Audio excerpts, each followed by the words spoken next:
Bueno, buenas tardes. Son las, no sé, 8 menos 20 de este primer día de junio y quisiera que continuar presentándoles lo que ya les he dicho antes, que son tres videos. Eh, en este caso, ahí, bueno, lo que veíamos era el arte, cómo de alguna manera todavía quedaban ciertas posibilidades de conmoverse frente a lo que ocurría en el campo y de no terminar eh, convirtiéndose en un ser inhumano. Y entonces habían ciertas cosas que tenían que ver con cómo se conmovía uno por el sufrimiento del otro. Nos hace entonces algunas aclaraciones respecto de el humor en el campo, que no nos vamos a tener sustantivamente en ello, sino lo que ya dijimos, que era una forma de sobrellevar la realidad como un arte de vivir, y esto de el sufrimiento como el que decíamos, ¿no? Se expande en una cámara y logra contaminarlo todo, contaminarlo en el sentido de que no deja espacio. Eso es lo que me parece fundamental en lo que él está proponiendo como alternativas posibles de sobrellevarse en esa situación. Y creo que lo que viene diciendo de una u otra manera apunta a eso. Es decir, que aquellas personas que tienen un mundo interno lo suficientemente poblado y valioso pueden efectivamente sobrellevar en esas condiciones de inhumanidad y crueldad mejor a lo mejor que aquellos que tenían contexturas físicas más robustas. Y por lo tanto capacidad también frente al sufrimiento de procesarlo de una manera distinta.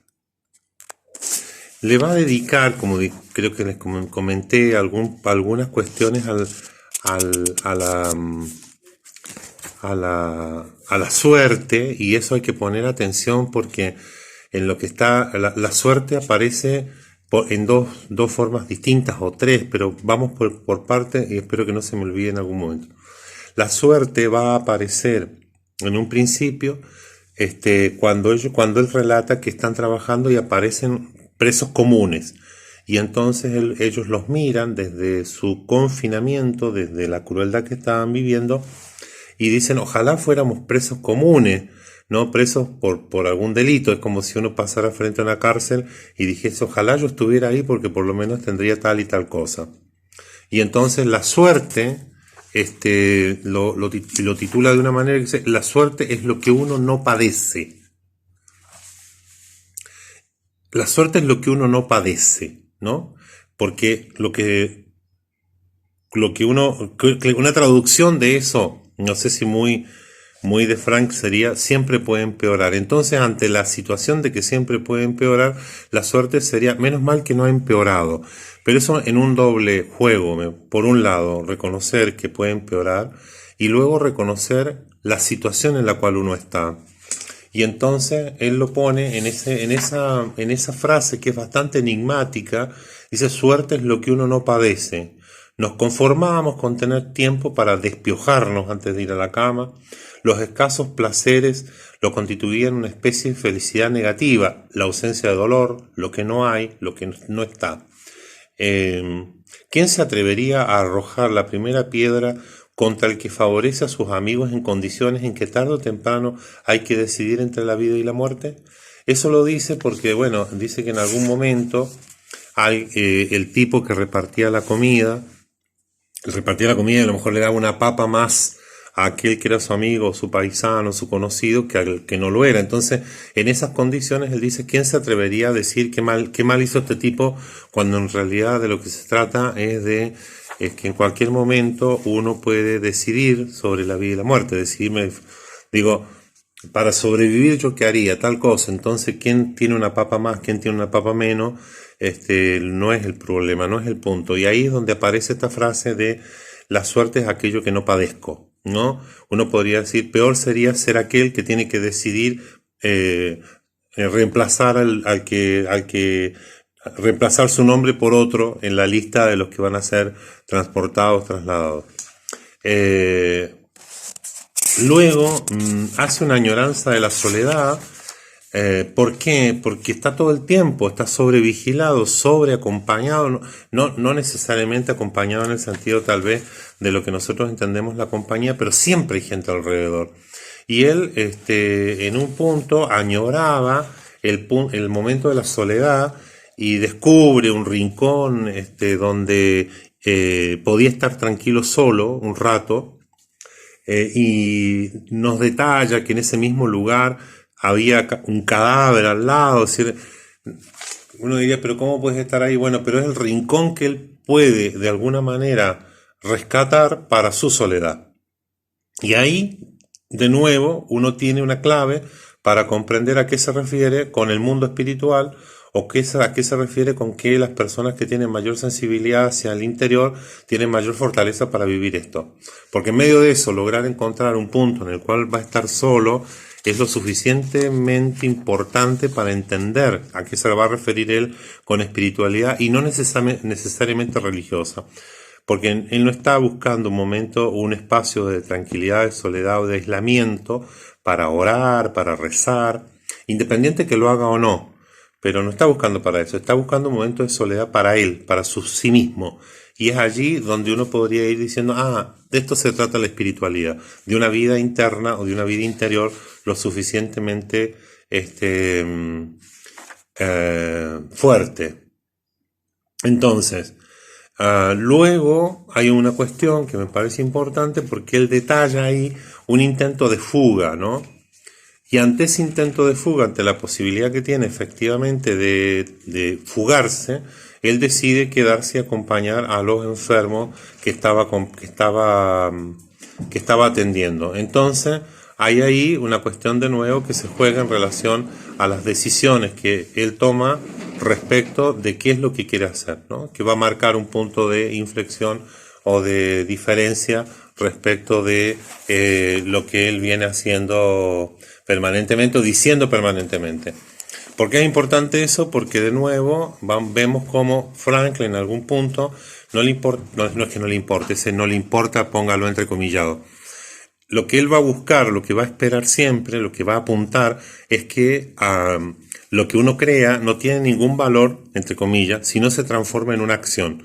Y entonces los restos de humanidad que quedan, esto de la existencia desnuda, se va a poder sostener, porque lo que él comprueba cuando dice lo de la existencia desnuda, su cuerpo, ¿entiendes?, se va a poder sostener a partir de los espacios pequeños que quedan, pero singulares, importantes, esenciales, en donde él puede efectivamente tomar una decisión a favor suyo. El momento de soledad, la atención de los enfermos que estaba siguiendo, no huir, etcétera, ¿no? Entonces esos puntos son importantes porque nos muestran esa centralidad que tiene la decisión en Viktor Frankl, y particularmente una decisión que tiene que ver con un comportamiento interno, con un valor interno.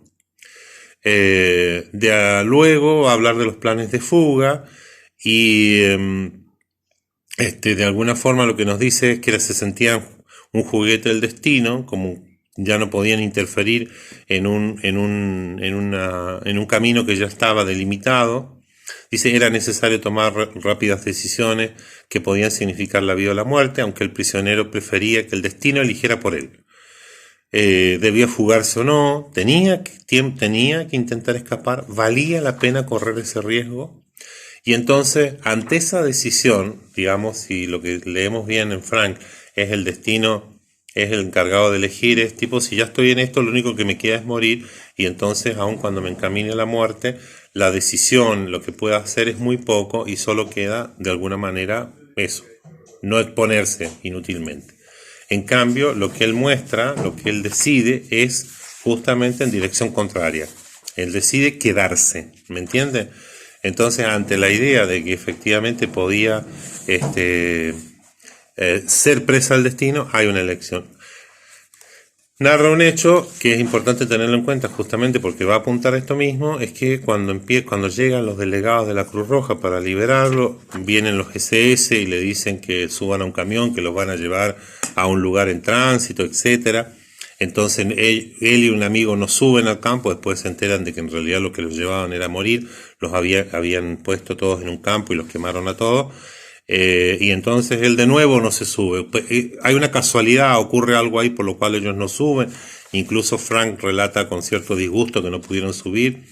La espera que está allí dando vuelta en relación a poder liberarse o salir libres del campo es nada, es como un momento complicado para resolver.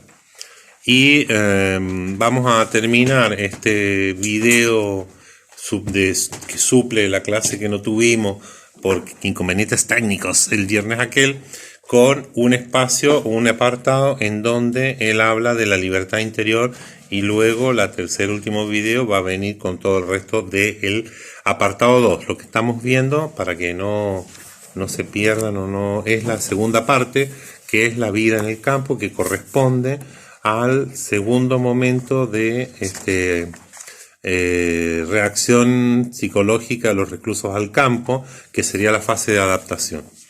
Y la libertad interior, ¿a qué llama eso? Yo les voy a leer partes del texto porque me parece que obviamente Víctor Frank lo dice mucho más claro de lo que yo puedo explicar. Dice, pero, ¿qué decir de la libertad humana? ¿No hay libertad de la conducta frente al entorno? ¿Es correcta la teoría que concibe al hombre como mero resultado de factores condicionantes, sean biológicos, psicológicos o sociológicos? ¿No es el hombre un producto accidental de esos factores?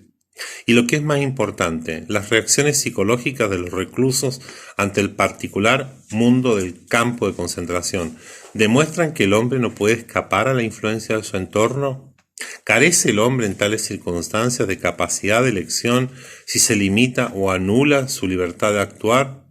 Lo que está contraponiendo son dos mundos, ¿no? El mundo interior, que sería el yo me siento libre, pero luego ver hasta dónde yo me puedo sentir libre en un contexto, en un entorno que lo que hace es anular mi posibilidad de elegir, ¿no? Yo no estoy allí porque quiera, no estoy haciendo las cosas que deseo, es contrario a todo lo que yo espero, y entonces uno dice, bueno, ¿hasta dónde eso que está pasando tiene que ver con lo que yo deseo? Y se contraponen dos cuestiones. ¿Hay libertad interior cuando la libertad exterior está cercenada? Y él dice, se pueden contestar estas preguntas desde la óptica de la experiencia y también con arreglo a principios. ¿Qué es lo que está diciendo? Que yo puedo contestar esa pregunta teóricamente, con arreglo a principios, o bien desde la experiencia. Y él lo hace donde, desde la experiencia. El hombre puede, entre ese puede está subrayado, remarcado en cursiva, conservar un reducto de libertad espiritual, de independencia mental, incluso en terribles estados de tensión psíquica y física. Él está respondiendo respecto a la libertad individual, de la libertad interior, con un sí, se puede.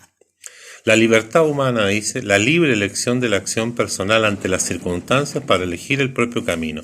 Y esto él lo muestra, ¿no? Teníamos libertad, podíamos elegir despiojarnos antes de dormir, podía elegir no suicidarme, podía elegir quedarme con los enfermos que atendía, podía elegir no huir, etc. Ante determinadas cuestiones conservaba, o este reducto que es el esperar o el estar buscando un espacio de soledad, ¿no? Y entonces allí vemos cómo él define por sí, por afirmativa, digámoslo así, la libertad interior, aun cuando en contextos, digamos, de entornos que no la favorecen. Él dice que se puede, de nuevo, dice, se puede conservar un reducto de libertad espiritual, de independencia mental, incluso en terribles estados de tensión psíquica y física. Recuerda que decía él que el amor salvaba, porque él, en medio del trabajo en el campo de esclavo, podía imaginar al amor de su vida, a su mujer, y eso le alivianaba el trabajo. Entonces hay espacios de libertad humana en ese contexto. Y dice, allí había siempre ocasiones para elegir. Cada día, cada hora brindaba la oportunidad de tomar una decisión que estipulaba si uno se sometería o no a la presión que amenazaba con arrebatarle el último vestigio de su personalidad, la libertad individual. Bien, entonces, esa definición que llega casi promediando el fin del apartado, va a estar en función de que yo puedo, en ese contexto que es absolutamente desfavorable, mantener una libertad individual. Si usted se fija, lo que va definiendo de alguna manera allí Víctor Frank es lo que él va a entender por espiritualidad. No está entre la mano de una cuestión religiosa, aun cuando él efectivamente es creyente. ¿Está bien? Pero en este punto lo que está diciendo es que hay libertad individual, interior, aun cuando en el contexto se den otras situaciones que la merman, limitan o eliminan. ¿A partir de qué? De que en cualquier situación usted mantiene la posibilidad de tomar decisiones, de someterse o no a la presión psicológica o de mantener la independencia interior. Bien, el tercer y último video va a ser de la parte que nos falta. Espero que salga todo bien. Buenas noches.